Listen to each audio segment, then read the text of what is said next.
You didn't notice, did you? You didn't notice when you pretended to be asleep in the car just to have your mother carry you up to bed for the last time. You didn't notice when you ran to the door and yelled "Daddy's home" after work and he picked you up and spun you around for the last time. You didn't notice when the rain washed away your chalk drawings on the sidewalk and you never went back out there to color hopscotch again. You didn't notice that when you dried off after you danced in the rain and jumped in the puddles, you started caring about makeup and hair getting ruined and you never went back out. You didn't notice that you hung up those plastic play phones and never opened it again. You had a real one now and it was not a toy but an addiction. You didn't notice that you put on your shoes after playing in the ball pits and you never took them off again. You didn't notice when you ate ice cream for the last time without counting calories in your head. You didn't notice when you had your last fight with your sister about who got the passenger seat before you started arguing about who got to drive the car.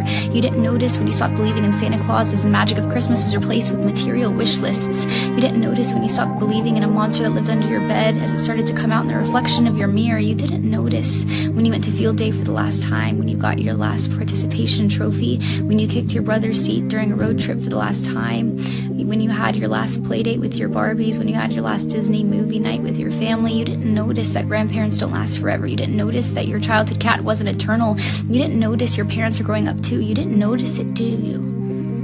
You didn't notice that you grew up, but you notice it now, don't you? You notice it every time you look in the mirror and you were shocked because your reflection doesn't look familiar. You look older, you look tired, you look like it's been centuries since you let your imagination run wild. You look like you don't even remember what it's like to be a child, and you notice that every time you look back at pictures and you notice how you were at the age that little you was always wishing for, and you notice how you never thought you would make it this far. Adulthood was as fantasy as the games you would play, but here you are, and you notice it now, don't you? The time goes by too fast.